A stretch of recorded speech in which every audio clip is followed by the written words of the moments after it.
And speaking of scientists, here's a meteorologist to tell us what the weather's going to be like. Yeah, that was really interesting. You know, I was obviously young when that happened, but you look back on that now and you think, like, these test flights they're doing that they keep delaying, there's got to be a little bit of that in there. Exactly. And then, mistakes were made in that process. It's been pretty well documented. All right. Well, how do we get from here to there? I don't know. Today was a nice day. Yeah. And don't get used to it. Best day of the week, unfortunately. Temperatures in the 40s. We had good amount of sun, although it's really interesting. I was talking before about how with the sun angle being as it is this time of the year, getting to one of its lowest points, any cloud cover, even high thin clouds, basically just blocks the sun out completely.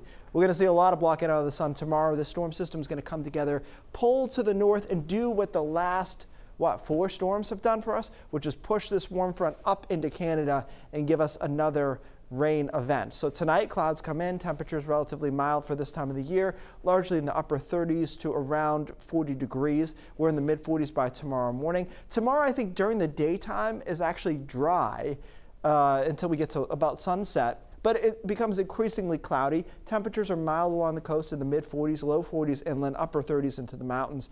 Even the mountains that are starting in the 30s, when this rain moves in around 3 or 4 o'clock, it will be all rain, and it's just too warm in the other parts of the atmosphere to allow for anything else. So the rain picks up through tomorrow night, couple of heavy downpours, not a deluge, but there's some good downpours in there again, and then into Wednesday morning. Wednesday is a rainy day, off and on periods of rain, clouds, drizzle in between. Temperatures get to about 50 degrees, but it's not a 50 you're really going to enjoy necessarily because of the clouds and the rain that continue into Wednesday night, and then we move this system out, things better on Thursday and Friday. Rainfall amounts here about a ½ inch to 1 inch, so a little bit less than our last few rain events, but we've got off to a wet start in December and a wet end in November as well. I just want to show you this overall pattern. We've got a storm that's going to be nearby on Saturday. It should miss us, but look at this. This is a really bonkers pattern with these big lows rotating around each other, getting stuck under a big block,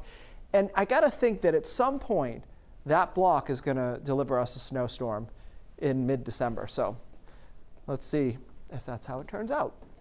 Or it's all much ado about nothing, right? Breezy on the back end of this storm, guys. Thursday and Friday look okay to me. I just want to point out that high on Thursday is an early high. So it'll be 53 probably in the mid-morning and then kind of quickly going downhill from there. But nothing too crazy after the rain on Tuesday night, Wednesday. Thank you, Keith. We're back after this.